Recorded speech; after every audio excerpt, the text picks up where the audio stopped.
சென்னையில் தேர்வு மைய ஒதுக்கீட்டில் குளறுபடி ஏற்பட்டதால் தமிழ்நாடு முழுவதும் நேற்று நடைபெற்ற குரூப் 2 2A தேர்வுகள் ரத்து செய்யப்பட்டன. தேர்வு கட்டுப்பாட்டு அலுவலராக இருந்த சண்முக சுந்தரமும் மாற்றப்பட்டு புதிய அதிகாரியாக வெங்கடப்பிரியா நியமிக்கப்பட்டுள்ளார். எவ்வளவு பேர் படிச்சுட்டு கனவோட வந்திருப்பாங்க. டெக்னிக்கல் எரர் இது கூட பார்க்காம இருப்பாங்க. டிஎன்பிஎஸ்சி ஆஸ்பிரண்ட் சும்மா இல்ல, அவங்க நிறைய வருடங்களை வீணடிச்சிட்டு இருக்காங்க. இது அவங்களோட வாழ்க்கை. போஸ்ட்போன் ஆனது உண்மையிலே எங்களோட பிரஷரை இன்னும் அதிகமாக்குது. தொழிலாளர் துறை உதவி ஆய்வாளர், இளநிலை வேலைவாய்ப்பு அலுவலர் உள்ளிட்ட 82 குரூப் 2 பணிகளுக்கும், வணிக வரி உதவியாளர் உள்ளிட்ட 1309 குரூப் 2A பணிகளுக்கும் கடந்த செப்டம்பர் 28ஆம் தேதி முதல்நிலை தேர்வு நடைபெற்றது. 4,20,000 பேர் எழுதிய முதல்நிலை தேர்விலிருந்து 10,583 பேர் முதன்மை தேர்வுக்கு தகுதி பெற்றனர். குரூப் 2A பதவிகளுக்கான முதன்மை தேர்வு நேற்று காலையிலும், குரூப் 2 மற்றும் 2A பதவிகளுக்கான தமிழ் தகுதி தேர்வு நேற்று மாலையும் நடைபெறும் என அறிவிக்கப்பட்டிருந்தது. இந்நிலையில் சென்னை அரும்பாக்கம் வைஷ்ணவா கல்லூரி தேர்வு மையத்தில் தேர்வெழுதச் சென்ற பலரின் பதிவெண் அந்த மையத்தில் இல்லாததால் தேர்வர்கள் அதிர்ச்சியடைந்தனர். இதனால் பூந்தமல்லி நெடுஞ்சாலையில் அமர்ந்து தேர்வர்கள் மறியலில் ஈடுபட்டனர்.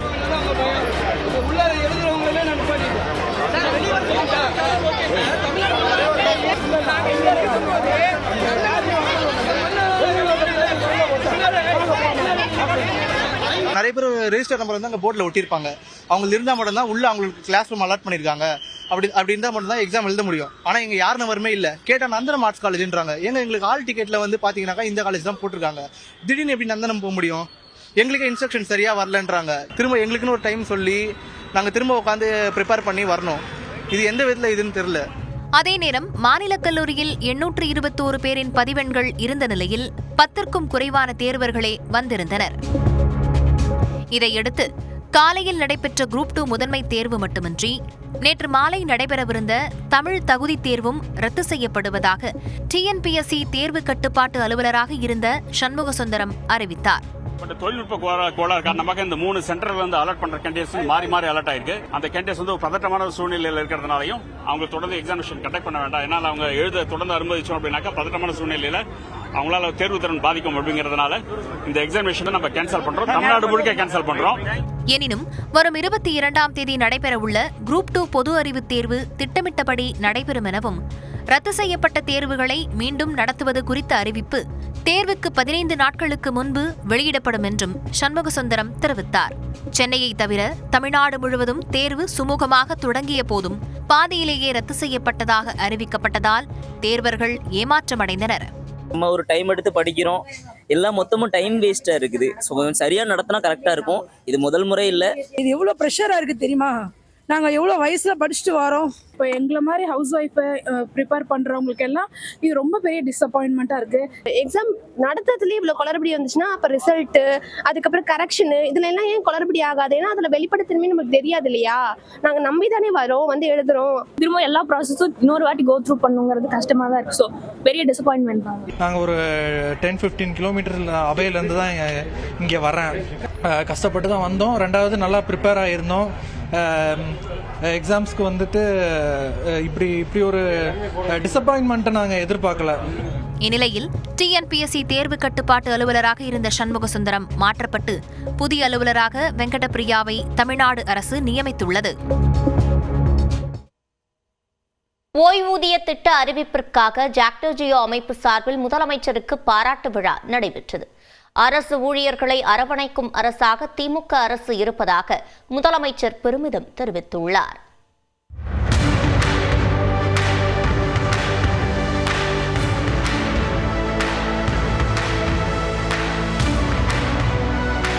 அரசு ஊழியர்களுக்கு உறுதியளிக்கப்பட்ட ஓய்வூதிய திட்டத்தை முதலமைச்சர் மு.க.ஸ்டாலின் அறிவித்தார்.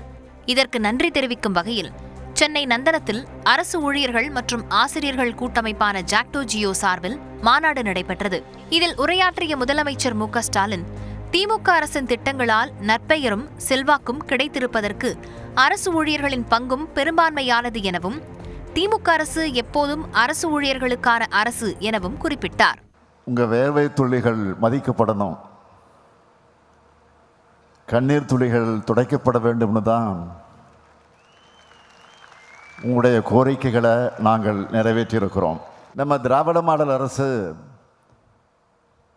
அரசு ஊழியர்களுடைய அரசாக இருக்கிறது தான் இந்த மகிழ்ச்சிக்கு காரணம். கலைஞர் ஆட்சி காலம் என்பது அரசு ஊழியர்களின், ஆசிரியர்களின், அரசு பணியாளர்களின் நலன் காக்கக்கூடிய பொற்காலமாக இருந்தது. கடும் நிதி நெருக்கடிக்கு மத்தியில் ஓய்வூதிய திட்டத்தை செயல்படுத்தி இருப்பதாகவும் முதலமைச்சர் சுட்டிக்காட்டினார். ஒவ்வொரு ஆண்டும் நமக்கான வரி பகிர்வை ஒன்றிய அரசு குறைச்சிக்கிட்டே இருக்கு. ஜிஎஸ்டி மாற்றங்களால மாநிலத்தோட வரி வருவாய் குறைஞ்சிட்டே வருது. வருமானம் குறைவு, செலவு அதிகம். இதுதான் நம்முடைய நிலை. பேரறிஞர் அண்ணா தான் சொன்னார், பெட்டி இருக்கு, பூட்டு இருக்கு, சாவி இருக்கு, ஆனா பெட்டி காலியா இருக்குன்னு சொன்னார். திட்டமிட்டு செயற்கையா இந்த நிதி நெருக்கடியை உருவாக்குறாங்க. அரசியல் ரீதியாக மட்டுமல்ல, நிர்வாக ரீதியாகவும் அவங்களை வெற்றிகரமாக சமாளிச்சுதான் அரசு ஊழியர்களுடைய கோரிக்கைகளையும் நிறைவேற்றிட்டு இருக்கோம். அரசு ஊழியர்களை கொச்சைப்படுத்தி பேசியவர் எதிர்க்கட்சித் தலைவர் எடப்பாடி பழனிசாமி எனவும் முதலமைச்சர் சாடினார். யார் ஆட்சியில இந்த உரிமை பறிக்கப்பட்டுச்சு? அதிமுக ஆட்சியில. அப்போ நீங்க நடத்தின போராட்டங்கள் சாதாரணமானதா? வேர்வை துளி சிந்தி உழைச்ச உங்களுக்கு ரத்த கண்ணீரை வர வச்சதுதான் கருணையில்லா அதிமுக ஆட்சி. ஆனா இது அனைவரையும் அரவணைக்கக்கூடிய கருணை வடிவமான திமுக ஆட்சி. இப்போ எதிர்க்கட்சி தலைவராக இருக்கக்கூடிய மாண்புமிகு திரு பழனிசாமி அவர்கள் ஆட்சியில் இருந்தப்போ அரசு ஊழியர்கள் எல்லாம் எப்படி கொச்சைப்படுத்தி பேசினார், எப்படி எல்லாம் விளம்பரம் கொடுத்தாங்க. ஒட்டுமொத்த தமிழ்நாட்டு மக்களுக்கும் எதிராக கூட்டணி அமைத்திருப்பவர்கள் அரசு ஊழியர்களுக்கு மட்டும் ஆதரவாக இருப்பார்களா எனவும் முதலமைச்சர் மு.க.ஸ்டாலின் கேள்வி எழுப்பினார்.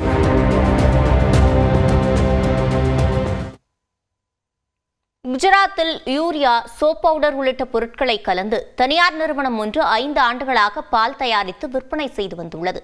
அதிர்ச்சியூட்டும் சம்பவத்தின் பின்னணி குறித்து இந்த செய்தி தொகுப்பில் விரிவாக பார்க்கலாம்.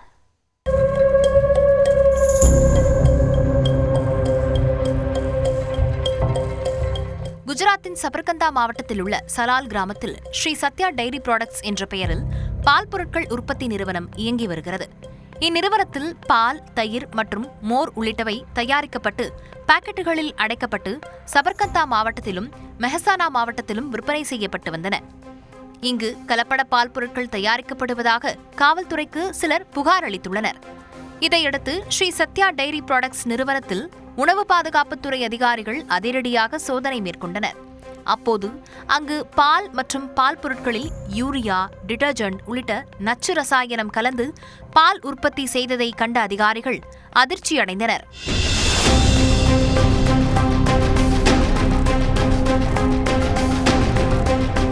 ஆலையை இயக்கி வந்த ஜிதேந்திர பட்டேல், ஊழியர்கள் சச்சின் மக்வானா, கரண் பாமர், அஜய் சிங் பாமர் மற்றும் 17 வயது சிறுவன் என 5 பேரை காவலர்கள் கைது செய்தனர். அவர்களிடம் நடத்தப்பட்ட விசாரணையில் பல அதிர்ச்சி தகவல்கள் வெளியாகின. அதன்படி வெறும் 300 லிட்டர் பாலை மட்டும் வைத்து யூரியா, டிடர்ஜென்ட் உள்ளிட்ட நச்சு ரசாயனங்களை கலந்து 1700 முதல் 1800 லிட்டர்கள் வரை கலப்பட பாலை தயாரித்துள்ளனர். மேலும் பாலின் அடர்த்தியை காட்ட பாமாயில், சோயாபீன் எண்ணெய், பால் பவுடர் மற்றும் புரோட்டீன் பவுடர் உள்ளிட்டவற்றையும் கலந்து கலப்பட பாலை தயாரித்துள்ளனர்.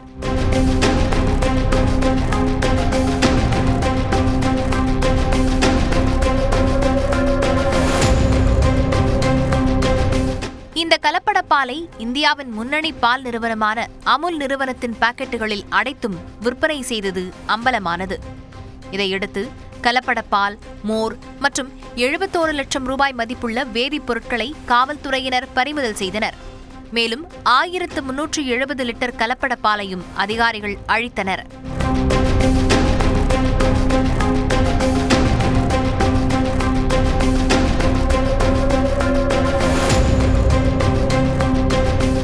இந்த விவகாரத்தில் தலைமறைவாக உள்ள ராகேஷ் என்ற தாமோ பட்டேலை காவலர்கள் தேடி வருகின்றனர். குழந்தைகள் முதல் முதியவர்கள் வரை அன்றாடம் பயன்படுத்தும் பாலில் நச்சு ரசாயனங்களை கலந்து 5 ஆண்டுகளாக விற்பனை செய்து வந்தது குஜராத் மாநிலத்தையே பேரதிர்ச்சிக்கு ஆளாக்கியுள்ளது.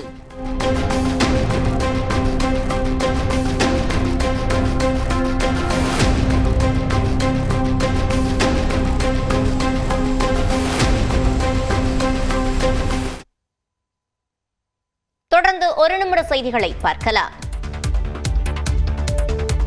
இளநிலை மருத்துவ படிப்புகளுக்கான நீட் நுழைவுத் தேர்வு மே 3ஆம் தேதி நடைபெறும் என்று தேசிய தேர்வு முகமை அறிவித்துள்ளது. நாடு முழுவதிலும் உள்ள மருத்துவக் கல்லூரிகளில் மாணவ சேர்க்கைக்கு நீட் நுழைவுத் தேர்வினை NTA எனும் தேசிய தேர்வு முகமை நடத்தி வருகிறது. இந்நிலையில் இந்த ஆண்டிற்கான இளநிலை நீட் நுழைவுத் தேர்வு தொடர்பான விவரங்களை NTA வெளியிட்டுள்ளது. இதன்படி வரும் மே 3ஆம் தேதி பிற்பகல் 2 மணி முதல் மாலை 5 மணி வரை தேர்வு நடைபெறும் என்று தெரிவிக்கப்பட்டுள்ளது. இந்த தேர்வு ஆங்கிலம், தமிழ், தெலுங்கு, கன்னடம், மலையாளம், ஹிந்தி உட்பட 13 மொழிகளில் நடைபெறும் என்றும் இதற்கான விண்ணப்பங்களை ஆன்லைனில் மார்ச் 8ஆம் தேதி வரை சமர்ப்பிக்கலாம் என்றும் தெரிவிக்கப்பட்டுள்ளது. தேர்வுக்கான கட்டணத்தை மார்ச் 8ஆம் தேதி இரவு 11:50 மணி வரை நெஃப்ட், கிரெடிட் கார்டு உள்ளிட்ட வழிமுறைகளில் செலுத்தலாம் என்றும் தெரிவிக்கப்பட்டுள்ளது. தேர்வு குறித்த விவரங்களை NTA.ac.in மற்றும் neet.nta.nic.in ஆகிய வலைத்தளங்கள் மூலம் மாணவர்கள் அறிந்து கொள்ளலாம் என்றும் தெரிவிக்கப்பட்டுள்ளது.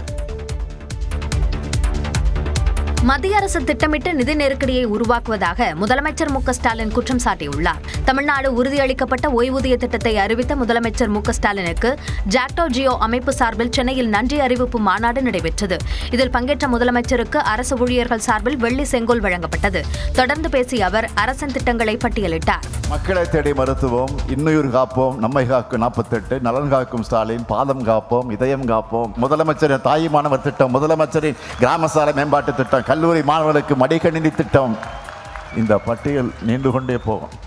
போதிய நிதி தராத மத்திய அரசு குறித்து முதலமைச்சர் விமர்சித்தார்.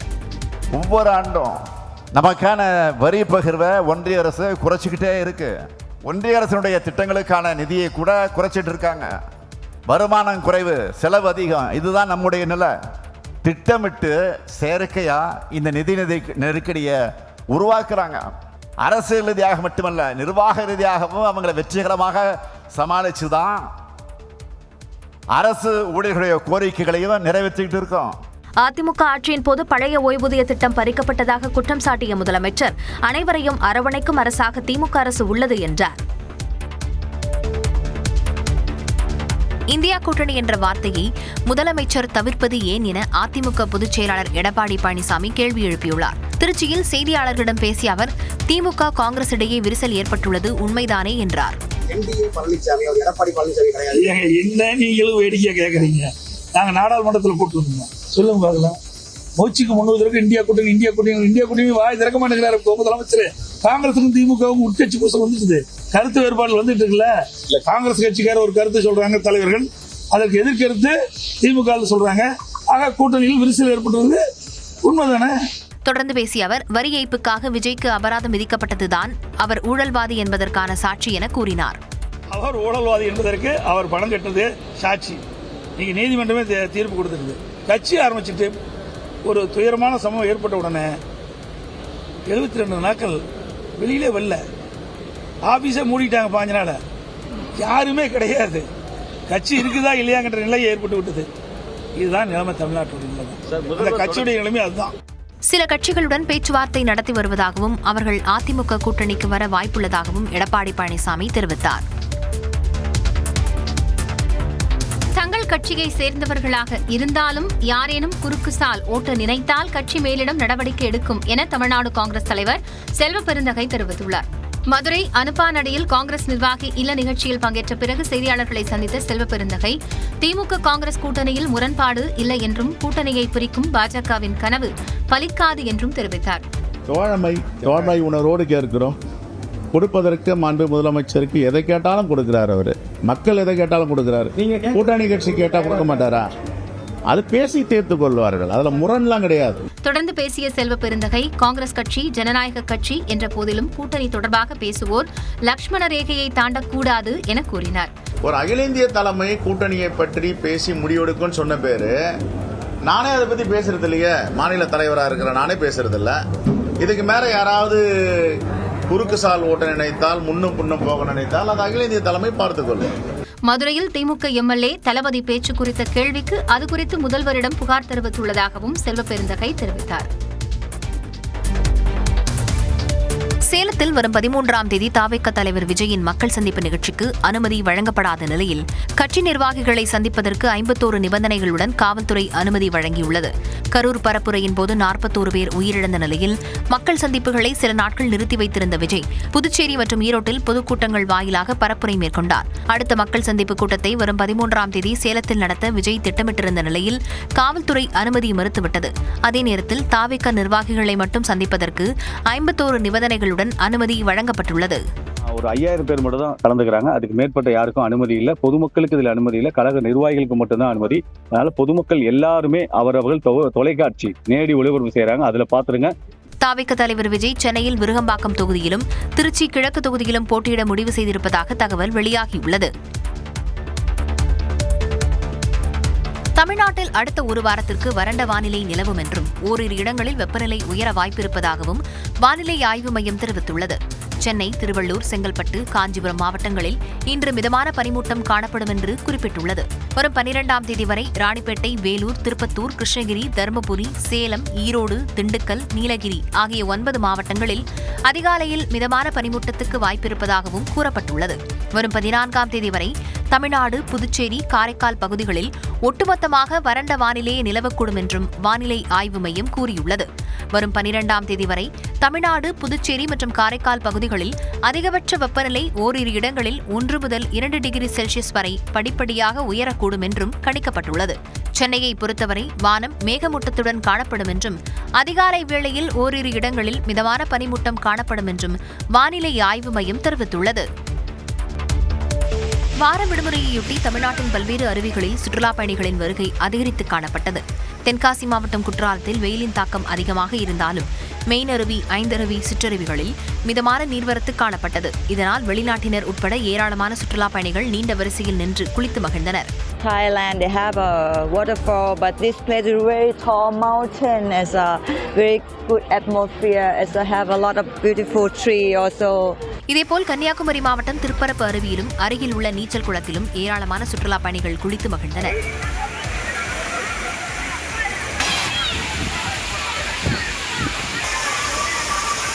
தேனி மாவட்டம் பெரியகுளம் அருகே உள்ள கும்பக்கரை அருவியின் நீர்பிடிப்பு பகுதிகளான வட்டக்கனால் மற்றும் வெள்ளக்கவி பகுதிகளில் மழை இல்லாததால் நீர்வரத்து குறைந்துள்ளது. இருப்பினும் விடுமுறை தினத்தையொட்டி குடும்பமாக வந்து சுற்றுலாப் பயணிகள் நீராடி சென்றனர்.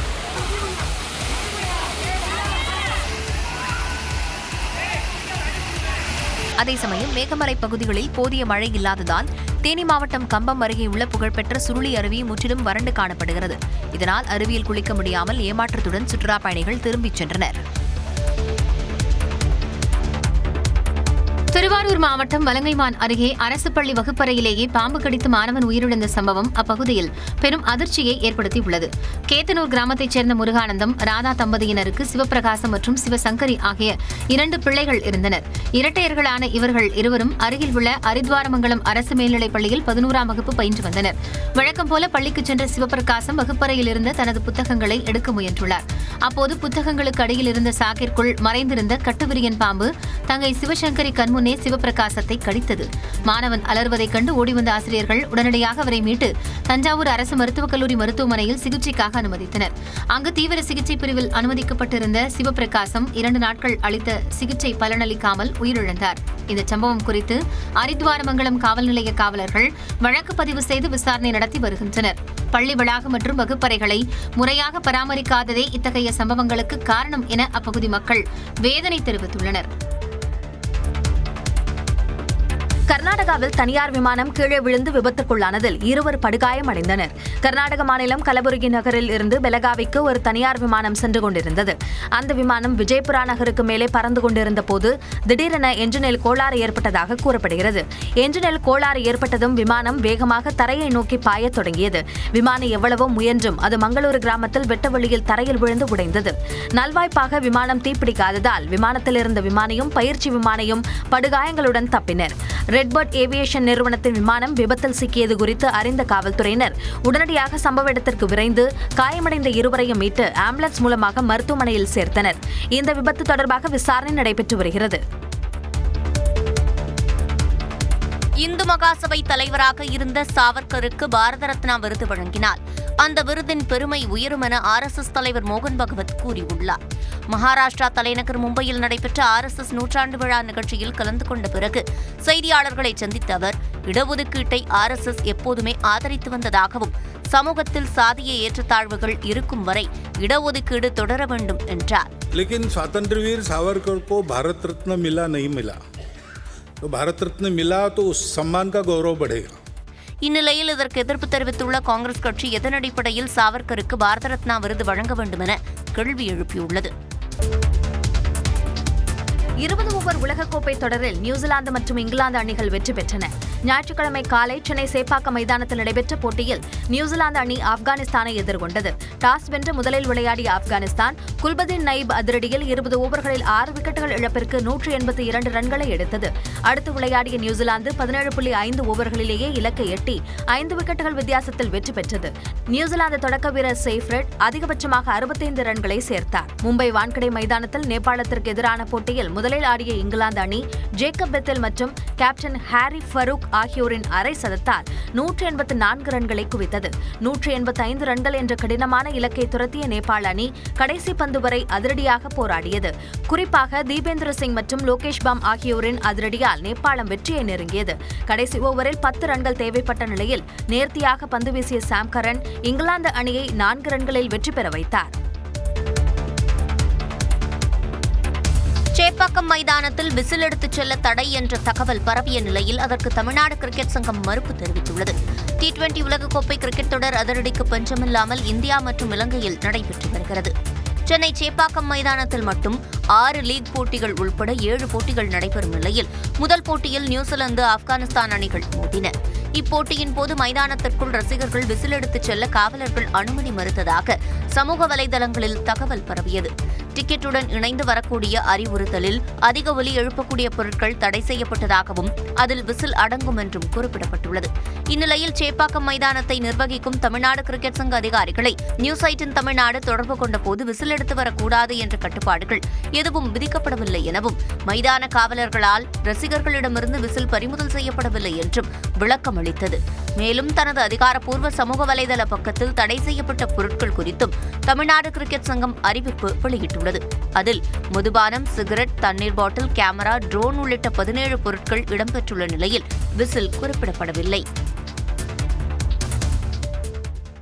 2026 சட்டமன்ற தேர்தலுக்கான அதிமுக கூட்டணியில் கட்சிகள் எதிர்பார்க்கும் தொகுதிகள் எவ்வளவு என்ற விவரங்களை வரைகலை மூலம் விளக்குகிறார் நெறியாளர் அபிநயா. 2026 சட்டமன்ற தேர்தலுக்கான தொகுதி பங்கீடு பேச்சுவார்த்தையை அதிமுக கூட்டணியை தீவிரப்படுத்தி இருக்கக்கூடிய நிலையில முந்தைய தேர்தலில் அவர்களுக்கான இடங்கள், கூட்டணி கட்சிகள் எதிர்பார்த்த இடங்கள் அவர்களுக்கு ஒதுக்கீடு செய்யப்பட்டது என்ன, இந்த தேர்தலில் எதிர்பார்க்கிற இடங்கள் என்ன என்ற அந்த புள்ளி விவரங்களை தான் பார்க்குறோம். பாமகவை பொறுத்த வரைக்கும் முந்தைய தேர்தலில் 40 தொகுதிகள் வரைக்கும் எதிர்பார்த்தாங்க. ஆனால் 23 தொகுதிகள் ஒதுக்கீடு செய்யப்பட்டது. இந்த முறை 18 தொகுதிகள் கிட்டத்தட்ட இறுதியாகிவிட்டது. ஒன்று மாநிலங்களவையிடமும் அவர்களுக்கு ஒதுக்கீடு செய்யப்படுவதற்கு வாய்ப்பு இருக்கு. அதிகாரப்பூர்வமாக மட்டும்தான் அறிவிக்கப்படலை அப்படின்னு சொல்லப்படுது. ராமதாஸ் இல்லாம வந்ததுனால அந்த இடங்கள் குறைப்பு என்பது நிகழ்ந்திருக்கு அப்படின்ற கருத்து சொல்லப்படுது. பாஜகவை பொறுத்த வரைக்கும் முந்தைய தேர்தலில் 60 தொகுதிகள் எதிர்பார்த்திருக்காங்க. ஆனா 20 தொகுதிகள் தான் ஒதுக்கீடு செய்யப்பட்டது. இந்த தேர்தலில் அதை விட கூடுதலாக 15 தொகுதிகள் என்று 35 தொகுதிகளை பாஜக எதிர்பார்க்குது. ஆனா அவ்வளவு இடங்கள் ஒதுக்கீடு செய்வதற்கு வாய்ப்பு இல்லை அப்படின்ற அந்த தகவலும் சொல்லப்படுது. அது அதிகாரப்பூர்வமாக அறிவிக்கப்படுவதற்கும் வாய்ப்புகள் இருக்கு அப்படின்றது சொல்லப்படுது. குறைவான 27 தொகுதிகள் வரைக்கும் பேச்சை அதிமுக நடத்திட்டு இருக்கு அப்படின்னு சொல்றாங்க. தமிழ் மாநில காங்கிரஸை பொறுத்த வரைக்கும் முந்தைய தேர்தலில் 10 தொகுதிகளை எதிர்பார்த்து 6 தொகுதிகள் ஒதுக்கீடு செய்யப்பட்டது. முந்தைய தேர்தலில் இரட்டை இலை சின்னத்தில் தான் போட்டியிட்டாங்க. இப்போ தனி சின்னம் வேணும்னா 12 தொகுதிகளில் போட்டியிட வேண்டியிருக்கு. அதனால அத்தனை தொகுதிகளை தமாக எதிர்பார்க்குது. ஆனா அதுக்கும் வாய்ப்பு இல்லை அப்படின்ற தகவல் தான் சொல்லப்படுது. அடுத்ததாக நம்ம பார்க்குற இந்த கட்சிகளில் தமிழக மக்கள் முன்னேற்ற கழகம் ஜான் பாண்டியனுடையது ஒரு இடம் அவர்களுக்கு ஒதுக்கீடு செய்யப்பட்டது. முந்தைய தேர்தலில் இவங்க எல்லாருக்குமே தலா ஒரு இடம் தான் ஒதுக்கீடு செய்யப்பட்டது. இதுல தமுமுகவை பொறுத்த வரைக்கும் 5 தொகுதிகளை இந்த தேர்தலை எதிர்பார்க்கிறாங்க. புரட்சி பாரதம் 2 தொகுதிகளை எதிர்பார்க்கிறாங்க. மற்ற கட்சிகள் யாருமே அவங்களோட நிலைப்பாடு இந்த கூட்டணியில தொடர்றோமா தொடரலையா அப்படின்ற தங்களோட நிலைப்பாடை அறிவிக்காம இருக்காங்க. அடுத்து நாம பார்க்குற இந்த கட்சிகள்லாம் அதிமுக கூட்டணியில இணைகிறோம் அப்படின்றத சொல்லிட்டாங்க. அமமுகவை பொறுத்த வரைக்கும் 14 தொகுதிகளை அவங்க எதிர்பார்க்குறாங்க. அதே தொகுதிகள் ஒதுக்கீடு செய்யப்படுமா என்பது சந்தேகம் தான் என்ற சூழல் தான் இருக்கு. ஃபார்வர்ட் பிளாக்கை பொறுத்த வரைக்கும் திமுக கூட்டணியிலிருந்து அதிமுக கூட்டணிக்கு வந்திருக்காங்க. ஒரு இடம் ஒதுக்கீடு செய்யப்படுவதற்கு வாய்ப்பு இருக்குன்னு சொல்லப்படுது. ஐஜேகேவை பொறுத்த வரைக்கும் 6 தொகுதிகளை எதிர்பார்க்குறாங்க. ஆனால் அவ்வளவு இடங்கள் ஒதுக்கீடு செய்யப்படுமா என்பதும் சந்தேகமான சூழல் தான் இருக்கு. அடுத்ததாக இன்னும் பேச்சுவார்த்தை நடந்துட்டு இருக்கக்கூடிய கட்சிகள் அப்படின்னு பார்த்தோம்னா ராமதாஸ் பிரிவு பாமக அவர்கள் 15 தொகுதிகளை எதிர்பார்க்கிறாங்க. ஆனால் 23ல் 18 போக மீது 5 தொகுதிகள் அவருக்கு ஒதுக்கீடு செய்யப்படுவதற்கு வாய்ப்பு இருக்கு என்ற சூழலும் இருக்கு. ஆனால் இன்னமும் அது இழுபறியாக தான் இருக்கின்ற சூழல். தேமுதிகவை பொறுத்த வரைக்கும் அதிமுக கூட்டணியில் 14 தொகுதிகளை எதிர்பார்க்கிறாங்க. ஆனால் அதுவும் இழுபறியாக தான் நீடிச்சிட்டு இருக்கு. புதிய தமிழகம் கட்சியை பொறுத்த வரைக்கும் 4 தொகுதிகள் எதிர்பார்க்கிறாங்க. இவங்க 3 பேருமே பேச்சுவார்த்தை நிலையில தான் இருக்கு. இன்னமும் உறுதியாகாத ஒரு சூழல் நீடிச்சிட்டு இருக்கு அப்படின்றதையும் பார்க்க முடியுது. தொடர்ந்து காலை விரைவு செய்திகளை பார்க்கலாம். ராணிப்பேட்டை மாவட்டம் பணப்பாக்கத்தில் 9,000 கோடி ரூபாய் முதலீட்டில் அமைக்கப்பட்டுள்ள டாடா மோட்டார்ஸ் தொழிற்சாலையை முதலமைச்சர் மு க ஸ்டாலின் திறந்து வைக்கிறார். 470 ஏக்கர் பரப்பளவில் அமைந்துள்ள இந்த ஆலையில் முதற்கட்டமாக மின்சார கார்கள் மற்றும் ஜாக்வார் லேண்ட் ரோவர் சொகுசு வாகனங்கள் உற்பத்தி செய்யப்பட உள்ளன. இதன் மூலம் பல ஆயிரம் இளைஞர்களுக்கு நேரடியாகவும் மறைமுகமாகவும் வேலைவாய்ப்பு கிடைக்க உள்ளதால் மாவட்ட மக்களிடையே பெரும் மகிழ்ச்சி ஏற்பட்டுள்ளது.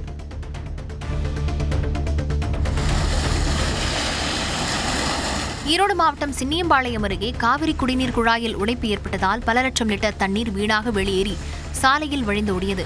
சின்னியம்பாளையத்திலிருந்து மொடக்குறிச்சி செல்லும் பிரதான சாலையில் காவிரி குடிநீர் குழாய் உடைப்பு ஏற்பட்டு தண்ணீர் பீரிட்டு வெளியேறியது. இதுகுறித்து மக்கள் தகவல் அளித்தும் நீண்ட நேரமாக அதிகாரிகள் வராமல் இருந்ததால் தண்ணீர் சாலையில் வழிந்தோடும் நிலை ஏற்பட்டது. கிருஷ்ணகிரி மாவட்டம் கெங்கபிராம்பட்டி ஊராட்சியில் பெஞ்சல் புயலின் போது உடைந்த சித்தகுண்டன் ஏரியின் தடுப்பு சுவர் 2 ஆண்டுகளாகியும் சீரமைக்கப்படவில்லை என்று விவசாயிகள் வேதனை தெரிவித்துள்ளனர். இதனால் 500 ஏக்கர் விவசாய நிலங்கள் பாதிக்கப்படுவதோடு தண்ணீர் சேமிப்பு இல்லாததால் நிலத்தடி நீர்மட்டமும் சரிந்து வருவதாக குற்றம் சாட்டுகின்றனர். நாங்களும் கலெக்டர் கிட்ட பெட்டிஷன் கொடுத்தங்க, அதிகாரிகிட்டலாம் கொடுத்துனுக்குறேங்க. அவங்களும் சரி பண்ணிக்கலாம்பா இது பண்ணலான்றாங்க. அதுக்காக பண்டு வந்துனுக்குது, பண்டு ஒதுக்கிட்டு இருக்கிறாங்க, காசு இல்லை நிதி இல்லைன்றாங்க. குன்னூர் வெலிங்டனில் உள்ள ராணுவ பயிற்சி கல்லூரி அதிகாரிகளின் குடியிருப்பு பகுதியில் புகுந்த சிறுத்தை நாயை வேட்டையாடி உடலை தூக்கிச் சென்ற சம்பவம் அச்சத்தை ஏற்படுத்தியுள்ளது. குன்னூர் மற்றும் அதன் சுற்றுவட்டார பகுதிகளில் சிறுத்தை நடமாட்டம் அதிகரித்துள்ளது. இந்நிலையில் நாயை வேட்டையாடி வாயால் கவ்வியபடி உடலை இழுத்து வந்த சிறுத்தை அதை வனப்பகுதிக்கு தூக்கிச் சென்றது. சிவகங்கை மாவட்டம் அரியக்குடியில் 2 ஆண்டுகளாக செயல்படாமல் இருக்கும் குடிநீர் தொட்டிக்கு 30,000 ரூபாய் செலவில் கம்பிவேலி அமைக்கப்பட்டிருப்பது மக்களிடையே அதிருப்தியை ஏற்படுத்தியுள்ளது. பயன்பாடின்றி சேதமடைந்துள்ள தொட்டியை சீரமைக்காமல் மக்கள் வரிப்பணத்தை வீணடிப்பதாக கிராம மக்கள் குற்றம் சாட்டியுள்ளனர். பாதுகாப்பிற்காகவே வேலி அமைக்கப்பட்டதாக வட்டார வளர்ச்சி அலுவலர் விஜய் விளக்கம் அளித்துள்ளார். சென்னை வேளச்சேரி 100 அடி சாலையில் உள்ள மசாஜ் சென்டரில் கத்திமுனையில் ஊழியர்களை மிரட்டி மர்ம நபர்கள் கொள்ளையடித்த சம்பவம் பரபரப்பை ஏற்படுத்தியுள்ளது. குடிபோதையில் சென்றவர்களுக்கு மசாஜ் செய்ய மறுத்த ஆத்திரத்தில் ஊழியர்களிடமிருந்து செல்போன், நகை மற்றும் பணத்தை பறித்துக் கொண்டு தப்பியோடினர். மக்கள் நடமாட்டம் மிகுந்த பகுதியில் நடந்த இந்த சம்பவம் குறித்து காவல்துறையினர் வழக்கு பதிவு செய்து கொள்ளையர்களை தேடி வருகின்றனர். கொடைக்கானல் அருகே மன்னவனூர் கிராமத்தில் பரப்பலாறு நீர்த்தேக்கத்திலிருந்து வரும் இரும்பு குழாய்கள் சேதமடைந்ததால் தண்ணீர் வீணானது. கிராமத்தில் கடும் குடிநீர் தட்டுப்பாடு ஏற்படும் அபாயம் நிலவும் சூழலில் சேதமடைந்த குழாய்களை உடனடியாக சீரமைக்க வேண்டுமென ஊராட்சி நிர்வாகத்திற்கு பொதுமக்கள் கோரிக்கை விடுத்துள்ளனர்.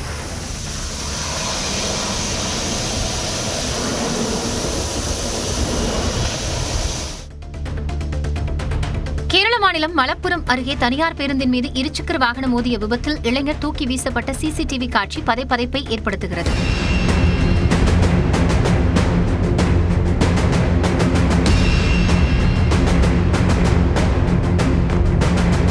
அமலூர் புத்தூரைச் சேர்ந்த ஹரீஷ் என்பவர் இருசக்கர வாகனத்தில் அதிவேகமாக வந்தபோது வெட்டத்தூர் பகுதியில் பயணிகளுடன் வந்த தனியார் பேருந்து மீது நேருக்கு நேர் மோதினார். இதில் தூக்கி வீசப்பட்ட அவர் பலத்த காயமடைந்து தனியார் மருத்துவமனையில் அனுமதிக்கப்பட்டுள்ளார். மயிலாடுதுறை அங்காள பரமேஸ்வரியம்மன் கோவிலில் 25ஆம் ஆண்டு பால்குட திருவிழா கோலாகலமாக நடைபெற்றது. கடந்த 31ஆம் தேதி முதல் காப்பு கட்டி விரதமிருந்த பக்தர்கள் காவிரி கரையிலிருந்து பால்குடங்களை சுமந்தபடி கோவிலுக்கு வந்தனர். அவர்கள் கோவிலை அடைந்ததும் அம்மனுக்கு பாலாபிஷேகம் செய்து சந்தன காப்பு அலங்காரம் செய்யப்பட்டது. தொடர்ந்து மகா தீபாராதனையும் நடந்தது.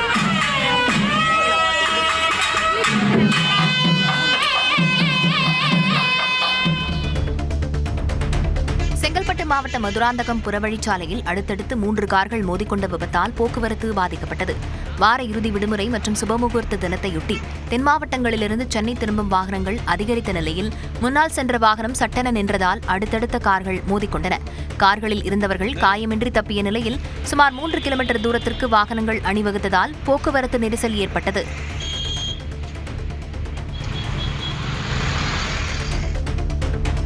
திருப்பூர் மாவட்டத்தில் பல்வேறு கோரிக்கைகளை வலியுறுத்தி தமிழக விவசாயிகள் பாதுகாப்பு சங்கம் சார்பில் பழங்கரை பகுதியில் ஒருநாள் உண்ணாவிரத போராட்டம் நடைபெற்றது. கறிக்கோழி பண்ணை விவசாயிகளுக்கு கூலி உயர்வு, ITPL எண்ணெய் குழாய்களை விளைநிலங்களை தவிர்த்து சாலையோரம் அமைத்தல், அத்திக்கடவு அவிநாசி திட்டத்தில் விடுபட்ட 1400 குட்டைகளை இணைத்தல், விவசாய கடன்கள் தள்ளுபடி உள்ளிட்ட 7 முக்கிய கோரிக்கைகளை வலியுறுத்தினர். திருப்பூர், கோவை, ஈரோடு மாவட்டங்களைச் சேர்ந்த 200க்கும் மேற்பட்ட விவசாயிகள் பங்கேற்று அரசுக்கு எதிராக கோஷமிட்டனர். புதுக்கோட்டை மாவட்டம் அரியாணிப்பட்டி பகுதியில் ஓட்டுநரின் கட்டுப்பாட்டை இழந்து சாலையோர பள்ளத்தில் வேன் தலைக்குப்புற கவிழ்ந்து விபத்துக்குள்ளானது. காஞ்சிபுரத்திலிருந்து காரைக்குடி நோக்கி திருமண நிகழ்ச்சிக்காக சென்ற வேனில் பயணம் செய்த 20 பேரும் காயமடைந்தனர். தகவல் அறிந்து வந்த காவலர்களும் தீயணைப்புத் துறையினரும் காயமடைந்தவர்களை மீட்டு தஞ்சாவூர் அரசு மருத்துவமனைக்கு அனுப்பி வைத்தனர். பின்னர் கிரேன் கொண்டுவரப்பட்டு வேன் மீட்கப்பட்டது. கரூர் மாவட்டம் குளித்தலை அருகே குட்டப்பட்டியில் 6 ஊர் பொதுமக்கள் சார்பில் எல்கை பந்தய போட்டி நடைபெற்றது. 3 மைல் முதல் 10 மைல் வரை இலக்கு நிர்ணயிக்கப்பட்ட இந்த போட்டியில் 100க்கும் மேற்பட்ட காளைகள் மற்றும் குதிரைகள் பங்கேற்று சீறி பாய்ந்தன.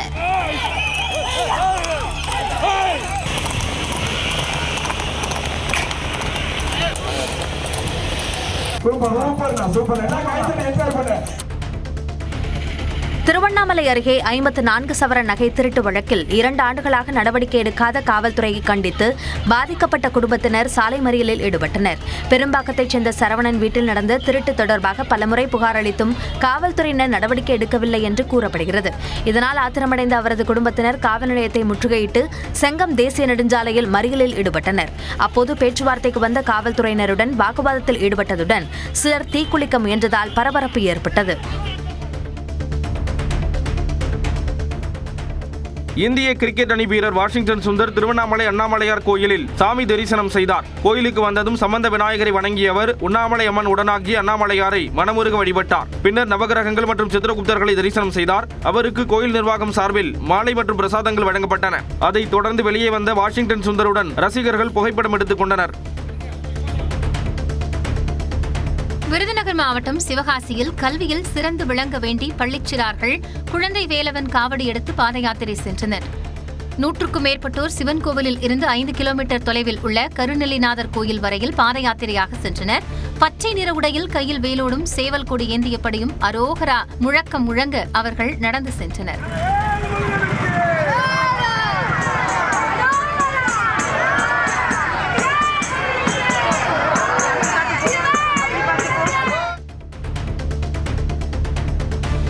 திருச்சி மாவட்டம் முசிறி அருகே சாலையோர மரத்தின் மீது கார் மோதி அந்தரத்தில் தொங்கிய விபத்தில் 4 பேர் காயமடைந்தனர்.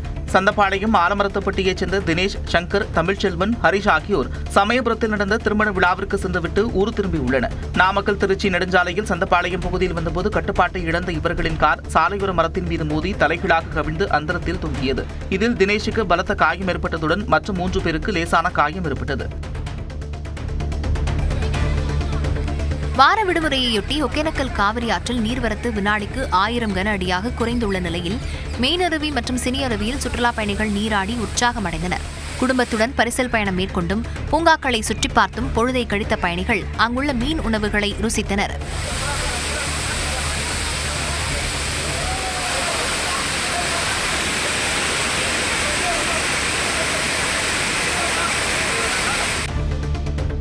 கேரளாவில் இருசக்கர வாகனத்திலிருந்து கீழே விழுந்த மாணவர் பேருந்தின் மீது மோதாமல் நூலிலையில் உயிர் தப்பினார்.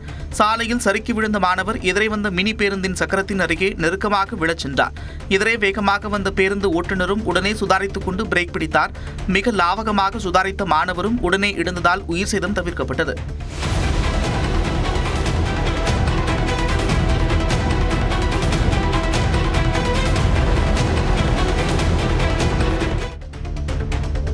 மகாராஷ்டிரா மாநிலம் ரத்னகிரி மாவட்டத்தில் உள்ளூர் கிரிக்கெட் போட்டியில் விளையாடிக் கொண்டிருந்த நபர் திடீரென மாரடைப்பால் உயிரிழந்தார். உள்ளூர் கிரிக்கெட் போட்டியை கேமராவால் பதிவு செய்து கொண்டிருந்த போது மைதானத்திலேயே மாரடைப்பு ஏற்பட்டு அவர் உயிரிழந்தார்.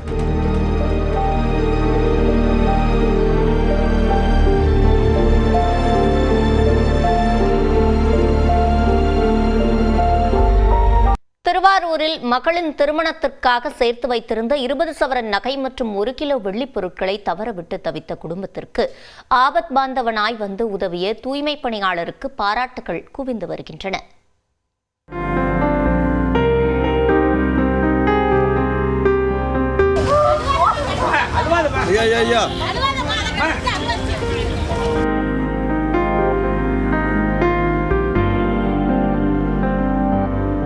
சிறுக சிறுக சேமித்து வைத்திருந்த 20 சவரன் நகையை பறிகொடுத்த பெண் ஆபத் பாந்தவனாய் வந்து மீட்டுக் கொடுத்த தூய்மை பணியாளருக்கு நன்றி தெரிவித்து ஆனந்தத்தில் கதறி அழுத காட்சிதான் இது. சென்னையை அடுத்த கூடுவாஞ்சேரி குப்புசாமி நாயக்கர் தெருவைச் சேர்ந்த ராதாகிருஷ்ணன் முத்துலட்சுமி தம்பதி உறவினரின் புதுமனை புகுவிழாவில் பங்கேற்பதற்காக குடும்பத்துடன் திருவாரூர் சென்றனர். அடுத்த மாதம் 8ஆம் தேதி மகள் அக்ஷயா தேவியின் திருமணம் திருவாரூர் மாவட்டம் திருத்துறைப்பூண்டியில் நடைபெறவுள்ள நிலையில் மகளின் திருமணத்திற்காக சிறுக சிறுக சேர்த்த நகைகளை உறவினர் வீட்டில் கொடுத்து வைப்பதற்காக அவற்றை கையோடு கட்டைப்பை ஒன்றில் எடுத்து வந்தனர். திருவாரூர் நகர் பகுதிக்குட்பட்ட விருப்பாச்சி தெருவில் உள்ள உறவினர் வீட்டிற்கு சென்ற அவர்கள் குளித்து கிளம்பி அங்கிருந்து ஆட்டோ மூலம் திருவாரூர் புதிய பேருந்து நிலையத்திற்கு சென்றனர். அப்போது கட்டைப்பையில் கொண்டு வந்த 20 சவரன் தங்க நகைகள் மற்றும் 1 கிலோ எடையுடைய வெள்ளிப் பொருட்களை ஆட்டோவின் பின்பக்கமாக வைத்துள்ளனர். ஆட்டோ புறப்பட்ட சிறிது நேரத்தில் அது கீழே தவறி விழுந்துள்ளது. இதனை கவனிக்காமல் சென்றவர்கள் நகைகளை கொண்டு வந்த பையை தொலைத்துவிட்டு செய்வதறியாது தவித்தனர். விருப்பாச்சி தெருவில் தூய்மை பணியில் ஈடுபட்டிருந்த திருவாரூர் நகராட்சி ஊழியர் துரை நகைகளுடன் இருந்த கட்டைப்பையை கண்டெடுத்தார். உடனே திருவாரூர் நகராட்சி அலுவலக அதிகாரிகளுக்கு தொலைபேசி மூலம் தகவல் தெரிவித்தார். நகராட்சி அதிகாரிகள் அளித்த தகவலின் பேரில் சம்பவ இடத்திற்கு வந்த திருவாரூர் நகர காவல்துறையினரிடம் தூய்மை பணியாளர் துரை நகைகள் அடங்கிய பையை பத்திரமாக ஒப்படைத்தார். நகைகள் கிடைத்ததை அறிந்து பதறியடித்து வந்த ராதாகிருஷ்ணன் குடும்பத்தினர் தங்க மனதோடு மீட்டுக் கொடுத்த துரைக்கு மனதார நன்றி தெரிவித்தனர். நகைகள் கிடைத்த ஆனந்தத்தில் ராதாகிருஷ்ணனின் மனைவி கதறி அழுதது அனைவரையும் நெகிழச் செய்தது.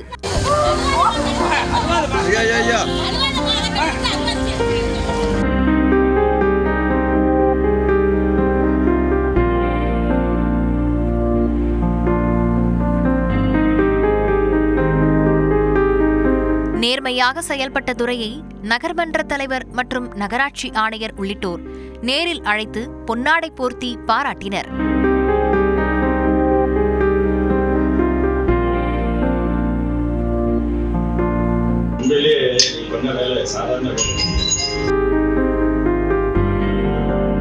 காவல்துறையினரும் மாலை அணிவித்து அவரை சிறப்பித்தனர்.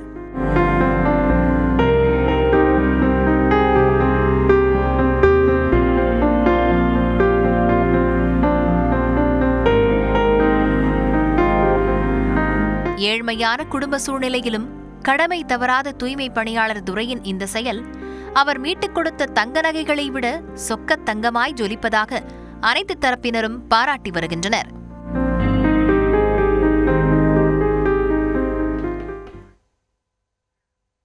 தொடர்ந்து விரைவு செய்திகளை பார்க்கலாம். சென்னை அருகே மாங்காடு காமாட்சியம்மன் கோயிலில் பொதுத் தேர்வு எழுதவுள்ள பள்ளி மாணவர்களுக்கு சிறப்பு பூஜை நடத்தப்பட்டது. தமிழ்நாட்டில் அடுத்த மாதம் பொதுத் தேர்வு தொடங்க உள்ள நிலையில் மாணவர்கள் நல்ல மதிப்பெண்கள் பெற்று தேர்ச்சி பெற வேண்டி நடைபெற்ற ஸ்ரீ வித்யா சரஸ்வதி ஹோமம் வழிபாட்டில் அரசு மற்றும் தனியார் பள்ளிகளைச் சேர்ந்த 500க்கும் மேற்பட்ட மாணவர்கள் கலந்து கொண்டு வழிபாடு நடத்தினர். சேலம் மாவட்டம் மேட்டூர் அணை நீர்த்தேக்க பகுதியில் குளித்தபோது நீரில் மூழ்கி ஒருவர் உயிரிழந்தார். ரெட்டியூர் பகுதியைச் சேர்ந்த சத்யராஜ் என்பவர் தனது நண்பர்களுடன் மாசிலாபாளையம் பகுதியில் உள்ள அணைக்கரையில் குளித்தபோது எதிர்பாராத விதமாக நீரில் மூழ்கினார். நண்பர்கள் தேடியும் கிடைக்காததால் தீயணைப்புத் துறையினர் 1 மணி நேரம் போராடி அவரது உடலை மீட்டனர். தஞ்சாவூர் மாவட்டம் நரசிங்கன்பேட்டையில் ராமலிங்க சாமுண்டீஸ்வரி அம்மன் கோயில் திருவிழாவையொட்டி பக்தர்கள் உடலில் கத்தியால் வெட்டிக்கொண்டு வினோத வழிபாடு நடத்தினர். காவிரி ஆற்றிலிருந்து புனித நீர் மற்றும் சக்தி கரகத்துடன் ஊர்வலமாக வந்த பக்தர்கள் உடலில் கத்தி போட்டு நேர்த்திக்கடன் செலுத்தினர்.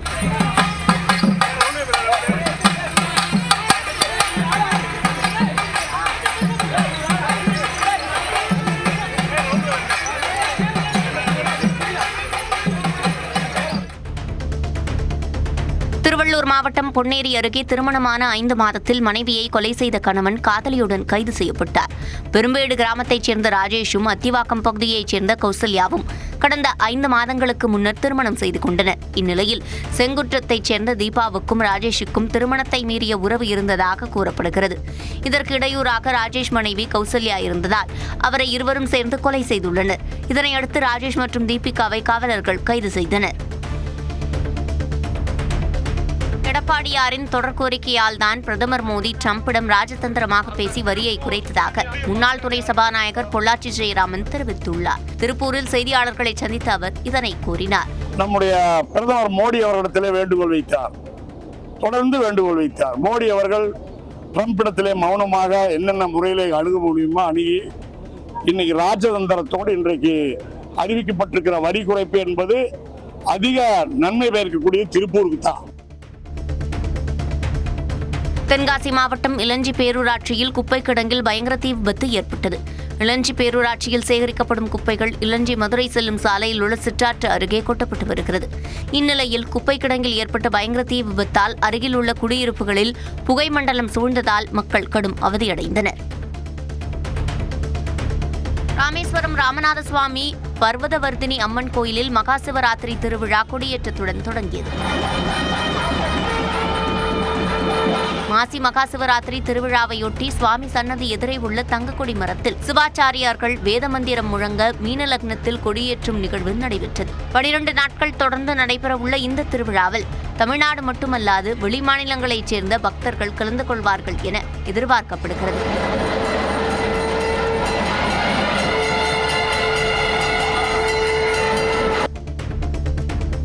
பெண்ணாகரம் அருகே பட்டாசு குடோனில் ஏற்பட்ட வெடி விபத்தில் ஒருவர் படுகாயமடைந்தார்.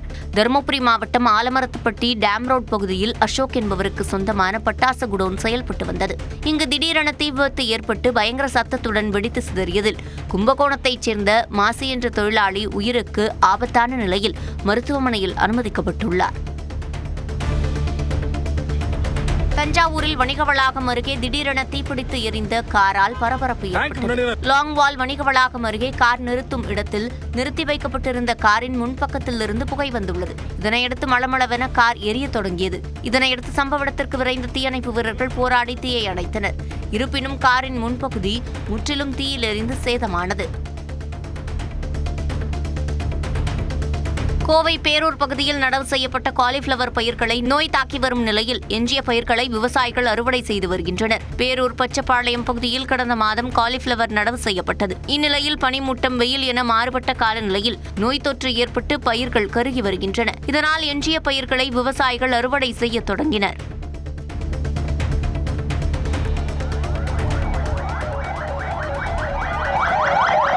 பெங்களூரிலிருந்து கேரளாவிற்கு ஐசியு ஆம்புலன்ஸில் நோயாளி விரைவாக கொண்டு செல்லப்பட வசதியாக நீலகிரி மாவட்டம் கூடலூரில் 20 நிமிடங்கள் போக்குவரத்தை காவலர்கள் நிறுத்தினர். கேரளாவைச் சேர்ந்த முகமது ஜூரேஷ் சவுதி அரேபியாவில் பணியாற்றி வந்த நிலையில் அங்கு சாலை விபத்தில் சிக்கி படுகாயமடைந்தார். இதையடுத்து இந்தியாவுக்கு சிகிச்சைக்காக அனுப்பப்பட்ட அவர் கேரளாவிலிருந்து பெங்களூருவுக்கு கூடலூர் வழியாக அவசர ஊர்தியில் அனுப்பப்பட்டார்.